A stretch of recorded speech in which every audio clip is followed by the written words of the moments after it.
जब उस पार्टी ने एक ऐसे व्यक्ति को टिकट दे दिया जिसकी ना तो कोई विचारधारा है, ना कोई पार्टी से लगाव है, ना किसी परिवार से लगाव है, जो व्यक्ति केवल सत्ता के अहंकार में रहा है, उस व्यक्ति को जब भाजपा ने टिकट दिया तो इतने मजबूत साथी भी वहां से वोट करके आए।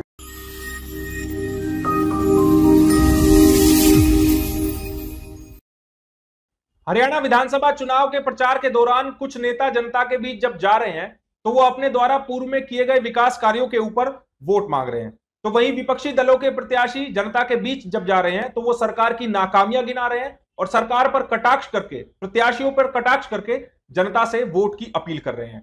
आपको इस खबर में दिखाएंगे कि हरियाणा की सबसे बड़ी विधानसभा बादशाहपुर से कांग्रेस के प्रत्याशी वर्धन यादव ने बीजेपी के प्रत्याशी राव नरबीर सिंह को अहंकारी क्यों कहा है।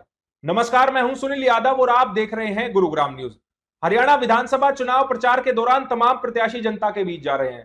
बीजेपी के नेता जब जनता के बीच जाते हैं तो वो अपने द्वारा किए गए विकास कार्यों को गिनवाते हैं और उन पर वोट मांगने की अपील करते हैं। लेकिन अब हरियाणा में कांग्रेस के प्रत्याशी जनता के बीच जब वोट मांगने जा रहे हैं तो वो बीजेपी की पिछले 10 सालों की नाकामी को गिनवा रहे हैं और सरकार पर कटाक्ष कर रहे हैं कि पिछले 10 सालों में हरियाणा का बीजेपी ने बंटाधार कर दिया है, किसी प्रकार का कोई काम नहीं कराया है। हरियाणा की सबसे बड़ी विधानसभा बादशाहपुर विधानसभा से कांग्रेस के प्रत्याशी वर्धन यादव ने आज गुरुग्राम के अलग अलग इलाकों में अपना चुनाव प्रचार अभियान किया और इस दौरान उन्होंने जनता को कहा कि बीजेपी ने ऐसे व्यक्ति को टिकट दिया है जो कि अहंकार है जिन्हें, और वो सत्ता के अहंकार में इतने चूर हो गए हैं कि वो जनता के काम तक नहीं करा पाए। वहीं वर्धन यादव का कहना है कि हरियाणा में जब कांग्रेस की सरकार आएगी तो चारों तरफ विकास कराया जाएगा, 36 बिरादरी का विकास कराया जाएगा। वर्धन यादव ने अपनी जनसभा को संबोधित करते हुए बताया कि जो घोषणा पत्र कांग्रेस पार्टी ने हरियाणा के लिए जारी किया है उसके अलावा भी वर्धन यादव अपने इलाके में विकास कार्य कराएगा। अगर जनता ने उन्हें मौका दिया, उनको विधायक बनाया, तो वो जनता के लिए जी जान लगा देंगे और पूरी ईमानदारी से अपना काम करेंगे। आइए आपको सुनवाते हैं वर्धन यादव ने किस तरह से बीजेपी के प्रत्याशी राव नरबीर सिंह पर कटाक्ष किया है और उनको अहंकारी बोला है। जब उस पार्टी ने एक ऐसे व्यक्ति को टिकट दे दिया जिसकी ना तो कोई विचारधारा है, ना कोई पार्टी से लगाव है, ना किसी परिवार से लगाव है, जो व्यक्ति केवल सत्ता के अहंकार में रहा है, उस व्यक्ति को जब भाजपा ने टिकट दिया तो इतने मजबूत साथी भी वहां से वोट करके आए। रामनिवास जी, आपका बहुत बहुत स्वागत, अभिनंदन और धन्यवाद। साथियों, आपका ये बेटा, आपका ये भाई वर्धन यादव, जिसको कांग्रेस पार्टी ने हरियाणा की सबसे बड़ी विधानसभा बादशाहपुर विधानसभा से सबसे कम आयु के नौजवान प्रत्याशी के तौर पर आपके बीच में भेज दिया है। और साहब, मेरा कोई राजनीतिक इतिहास नहीं है। कुछ लोग मेरे बारे में परिचित होंगे, लेकिन अपना परिचय अगर मैं दूं तो साहब कोई राजनीतिक परिवार नहीं है मेरा। आप ही की तरह एक साधारण परिवार से निकला हूं, एक किसान परिवार से निकला हूं। दिल्ली विश्वविद्यालय में पढ़ा करता था, 15 साल पार्टी में मेहनत करी, छात्र संघ के चुनाव लड़े और आज कांग्रेस का चुनाव लड़ रहा हूं। बहुत से नेता आपके बीच में आए भी होंगे और आगे भी आएंगे, बहुत से वादे आपको किए भी गए होंगे और आगे भी करे जाएंगे, लेकिन आज तक हमारी इस हरिनगर की कॉलोनी की जो समस्याएं हैं भाई, उस पर इस 10 साल की भाजपा की सरकार ने, जिसमें भाजपा का भी विधायक बना, जिसमें निर्दलीय विधायक भी बना, लेकिन भाई एक भी समस्या का समाधान इस हरिनगर का ये लोग नहीं कर पाए। रामनिवास भाई बिल्कुल सही कह रहे हैं साहब, कांग्रेस पार्टी की पूर्ण बहुमत की सरकार हरियाणा में बनने जा रही है। आपके रिश्तेदार, आरे प्यारे, यार दोस्त कहीं ना कहीं पूरे जिले में आसपास में होंगे, हरियाणा के अन्य जिलों में भी होंगे। माताओं बहनों, एक बार उनसे बात करके देखिए। पूरे हरियाणा में यह चर्चा है कि कांग्रेस की सरकार बनने जा रही है, और सरकार जब कांग्रेस की बनेगी, मुख्यमंत्री जब कांग्रेस का बनेगा, तो विकास हमारे विधानसभा के तभी हो सकते हैं जब कांग्रेस का ही विधायक आप बना करके चंडीगढ़ भेजेंगे। निर्दलीय विधायक या अन्य पार्टियों के विधायक विपक्ष में बैठकर आपको 5 साल केवल ये कहेंगे, भाई मेरे तो अधिकारी नहीं सुन रहे, सरकार की तरफ से मुझे कोई सहयोग नहीं है। जेई एसडीओ तक भी एक निर्दलीय विधायक के फोन नहीं उठाते, हमने 5 साल में देखा है। तो साहब, इस बार कोई ऐसी गलती मत करो आपके बीच से निकला हूं, आपके मुद्दों को जानता हूं।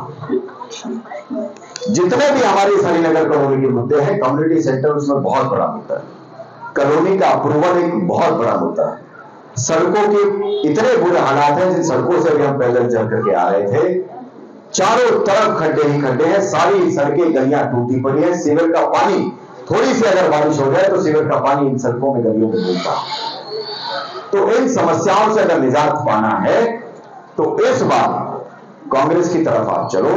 जो सामने भारतीय जनता पार्टी के प्रत्याशी हैं, ना तो वो पहले कभी आपके बीच में आए, हो सकता है 2-4 मिनट के लिए चुनाव में जरूर आ जाए, लेकिन आपके लिए ना तो पहले वो कभी खड़े रहे और ना ही कभी आगे खड़े रहेंगे।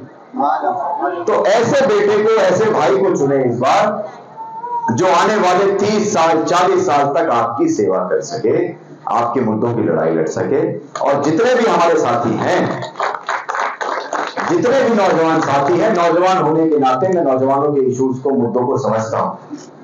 अच्छी शिक्षा मिले, बेहतर रोजगार मिले, अच्छे खेल के अवसर मिले, मेरी प्राथमिकता रहेगी भाई अपने क्षेत्र के ज्यादा से ज्यादा युवाओं को नौकरी दें, निजी हो या सरकारी हो, उनकी योग्यता के आधार पर ज्यादा से ज्यादा युवाओं के परिवार को हम जो है फ्यूचर उनका मजबूत करने का काम करें भविष्य में, ताकि वो जो आजकल गलत जो है नई पीढ़ी हमारी आजकल गलत नीतियों की तरफ जो प्रभावित होती जा रही है, नशे की तरफ जो प्रभावित होती जा रही है, अगर हम अच्छी शिक्षा, बेहतर रोजगार, खेल के व्यवसाय देंगे तो उसमें बच्चे हमारे आगे खराब नहीं होंगे। तो मेरी माताओं, मेरी बहनों, बुजुर्गों, नौजवान साथियों, कांग्रेस पार्टी ने कुछ 5 संकल्प लिए हैं जो मैं आपके बीच में लेकर के आया हूं। सड़क, सीवर, बिजली, पानी के काम तो एक विधायक के तौर पर मैं करवाऊंगा ही, पूरी मजबूती से करवाऊंगा। कम्युनिटी सेंटर भी आपका पूरी मजबूती से बनवाएंगे।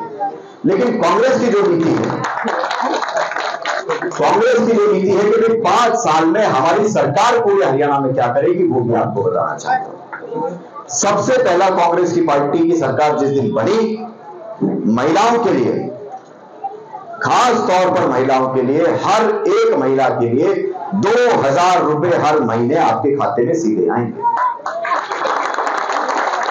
बुजुर्गों के लिए 6000 रुपए बुढ़ापा पेंशन, 6000 रुपए विधवा पेंशन, 6000 रुपए दिव्यांग पेंशन जिस दिन कांग्रेस की सरकार बनी उसी दिन से आपके खाते में आने वाले। जो गैस का सिलेंडर आपको 1100-1200 रुपए में आज मिलता है, महंगाई की मार इतनी ज्यादा है, कांग्रेस पार्टी की सरकार आते ही 500 रुपए में हर घर में गैस का सिलेंडर और 300 यूनिट बिजली मिलती। गरीबों के लिए, वंचितों के लिए कांग्रेस पार्टी ने नीति बनाई है कि हमारी सरकार में जो 2004 से 14 तक की जो हमारी सरकार थी, 10 साल कांग्रेस पार्टी रही, चौधरी भूपेंद्र सिंह हुड्डा जी हमारे पार्टी के मुख्यमंत्री रहे, प्रदेश के मुख्यमंत्री रहे। उनकी जन कल्याण की नीति थी हर एक गरीब परिवार को 100-100 गज के मुफ्त प्लॉट दिए जाने चाहिए और 3.5 लाख परिवारों को हरियाणा में 10 साल में 100-100 गज के मुफ्त प्लॉट भी दिए। लेकिन इस भाजपा की सरकार ने साहब उस नीति को बंद कर दिया। अब हुड्डा साहब ने, कांग्रेस पार्टी ने निर्णय लिया है 2024 के अक्टूबर में जब कांग्रेस पार्टी का मुख्यमंत्री शपथ लेगा तो दोबारा से हर एक गरीब परिवार को 100-100 गज के मुफ्त प्लॉट तभी से देने शुरू कर देंगे। और इस बार केवल प्लॉट नहीं देंगे, सिर्फ प्लॉट नहीं, 3.5 लाख रुपए उस प्लॉट पर घर बनाने की सहायता राशि भी साथ में देंगे। तो साहब, इतनी अच्छी सरकार मिल रही है, इतनी बढ़िया नीति मिल रही है, आपके बीच का विधायक मिल रहा है जिससे मिलने के लिए आपको किसी बिचौलिए की जरूरत नहीं। कभी भी आओ, सीधे मिलो, जो मर्जी जैसा मर्जी काम करवाना है अपने इस बेटे वर्धन यादव से करवा लो। मैं आने वाले 30 साल 40 साल इस क्षेत्र में रह करके आपकी सेवा करूंगा, आपका मान सम्मान करूंगा और जितना विकास कर सकता हूं, जितनी मेरी कलम में ताकत आप भरेंगे, मैं पूर्ण रूप से उस ताकत को अपने व्यक्तिगत स्वार्थ के लिए इस्तेमाल करूंगा, अपने व्यापार को, व्यवसाय को बढ़ाने के लिए इस्तेमाल नहीं करूंगा। वो पूरी कलम की ताकत अपनी 36 बिरादरी की ग्रेट तुल्य जनता के लिए लगा दूंगा। तो मेरे बुजुर्गों, नौजवान साथियों, माता जोड़कर आपसे मिल रहे हैं, आने वाली 5 तारीख को, 5 अक्टूबर को ज्यादा से ज्यादा संख्या में अपने घरों से निकलें माताएं बहनें खास तौर पर आप जरूर घरों से जल्दी निकले, बूथ तक पहुंचे और कांग्रेस पार्टी का चुनाव चिन्ह हाथ का पंजा 4 नंबर बैलेट के सामने बटन दबाए और इतना तेज बटन दबाए कि चंडीगढ़ तक पता लगे हरिनगर में वोटिंग हुई। जब इन गलियों से आप जाए तो टूटी हुई सड़कों को, खुले हुए सीवर को, भरे हुए पानी को, चारों तरफ कूड़े को देखते हुए जाएंगे तो मुझे पूरा विश्वास है कि कहां बटन दबाना है आपके दिल से आवाज आएगी और कांग्रेस पार्टी के नाम की आवाज आएगी। अपने इस बेटे को बढ़ाए, चंडीगढ़ भेजें ताकि आपके मुद्दों की लड़ाई में लड़ सको। चुनाव प्रचार के दौरान प्रत्याशी एक दूसरे पर इस तरह के कटाक्ष करते हैं। कोई किसी की नाकामी दिखाता है तो कोई अपनी कामयाबी दिखाता है। लेकिन देखना होगा 5 अक्टूबर को क्या जनता इस कटाक्ष को वोट में बदलकर जनता को वापस करती है या नहीं। इस खबर के बारे में आप हमें अपनी राय कमेंट करके जरूर दीजिएगा। साथ ही साथ आप इस खबर को जरूर शेयर कीजिएगा ताकि सभी लोगों तक सही जानकारी सही समय पर पहुंच पाए। नमस्कार।